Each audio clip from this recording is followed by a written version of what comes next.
gobolka Oodweyne daad madharo ah mid miisaan culus ku leh isbeddelka siyaasadeed ee Somaliland kana qayb qaatay isbeddelada xukuumado kala duwan oo soo maray talada dalka ayaa u muuqda mid aan helin waxqabadka xukuumadahaasi waxaana si weyn loo xusuustaa qaybtii lixaad ka lahayd ee ka qaateen bulshada ku dhaqan deegaanka Oodweyne halgankii uu xisbiga kulmiye u soo maray talada dalka iyadoo ay waqtigan ka jiraan deegaanka Oodweyne caqabado tiro badan oo ka haysta dhinacyada biyaha alfinba aan loo kala aabeelaynin dhirtii qoyaneed ee deegaanka shaqalaanta wasaaradaha xanaanada xoolaha iyo beeraha deegaankan oo u badan xoolo dhaqato iyo beeraley gaadiid yaraan ka jirta laamaha ammaanka iyo weliba xafiisyadii maamulka gobolka iyo kan degmada oo intooda badan ah kuwo aan shaqayn waqtiga loogu talagalay inay u adeegaan bulshada waxaana aan haatan shaqayn nidaamkii cashuur ururinta ee gobolka Oodweyne waqtigan oo ay soo dhowdahay bishii Ciidul Adha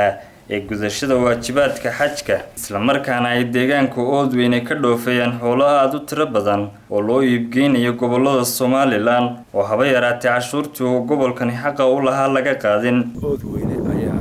hoos u socotay waxay ku socotayna maamuladii qabsaday ee inta isaga dambeeyay ilaa Maxamed Xaaji Ibrahim Cigaal mid kasta wuxuu yiri cashuurtii ay kula baratami jirtay ee ay xoolaha soo gala Soomaaliya oo dhan ka soo galay Somaliland soo gala ayaa qodob lagu yiri qodobkaasi dadku saylada lagu cashuuray saylada lagu iibsanayo lagu cashuuraha lagu dabaqodiyo Oodweyne dadna burcay Hargeysa kala qaad cid alla cid xanaan xoolaha oo noo joogta oo ku qoran Oodweyne ma jirto xafiiskeedina Oodweyne waxaan leenahay waan ku codsanaynaa wasiirka xanaanada xoolaha oo halkii aad ka baxday iskuulka Oodweyne soo dhis xafiiskii iyo dad u qalmo shaqaale ah gobol balaaran sidaynu ognahay waa gobol ay ku xisaabtamaan siyaasiyiinta Soomaaliland joogta cadeynaysa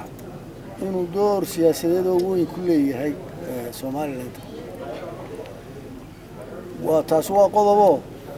de Soomaaliland oo dhami waa qoladii hoose ay hoos u dhacsan tahay oo cashuuraadkii iyo waxqabadkii iyo nadaafadii iyo wax kastaba aad wadid inay aan wax qabad ari ka muuqan taasoo cashuuraadkiisa ari shaqeynay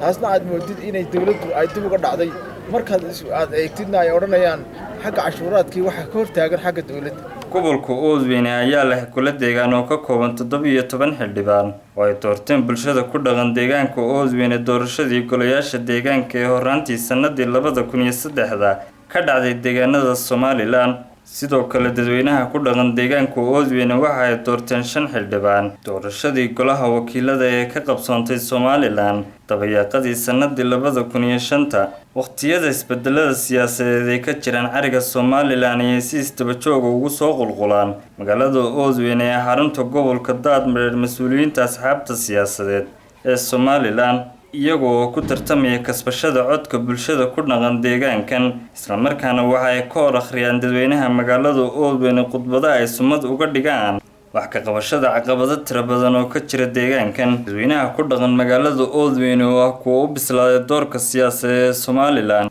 ayaa ku howlan waqtigan oo la filayay in doorashadii golayaasha deegaanka ka qabsoonto dalka sidii ay u dooran lahaayeen golo deegaan oo si rasmi ah uga jawaaba waxqabad la'aan ragaadisay deegaankan waxaanay sheegeen inaanay dib u dhici doonin inuu codkoodu noqdo mid aan waxba tarin waa bulsho imika way ilbaxday doorashooyin fara badan bay soo martay waxay imika u bislaatay nidaamka doorashooyinka iyo doorashooyinka cidda lala soo baxayo tayadooda waa dad imika u bislaaday oo soo arkay markaa imika waxay soo xusheen dad tayo leh haddii Ilaahay soo saaro oo ay soo baxaan degmadana horumarin kara ama gobolka kayagana waxaanu ku doonaynaa waxqabad baanu ku doonaynaa gobolka run ahaan marka la eego xagga waxqabadka waxaad moodaa inuu gobolada kale ka hadhan yahay waa gobol fac weyn haddana markaad u eegto faciisa waxaad moodaa inuu aad iyo aad uga dambeeyo laakiin xilligan qofkii hota waa la garanayaa waxa weeye qofku la dooranayo qof tilmaaman xisbiga doonaha ku jiray laakiin waxaan ku rajo weyn kuwii hore fadhiidka ah in la fadhiistay muddada dheer ee xitaa laga kari waayay baldhas marka soo xaada inay 100% dhaamayaano dee waa qof la garanayo oo la soo xulanayo waxaan ku wari beel walba la yiri ay qofka meeshan wax ka dhigaya waan ku rajo weyn in dad macquul ka soo baxaan haddii ilaahay ka dhigo. waqtigan ay ka dhawaajiyeen dadweynaha ku nool deegaanka Oodweyne inay codkooda ku doonayaan isbedel dhab ah oo ka dhaca deegaanka Oodweyne ayaa ku soo beegmaysa waqti si weyn looga dareemayo deegaanada Somaliland. doorashada golayaasha deegaanka oo la filayay inay dhawaan ka qabsanto ariga Somaliland. Cabdikariin Maxamed Jaamac, telefishinka caalamiga ee Universal, Oodweyne.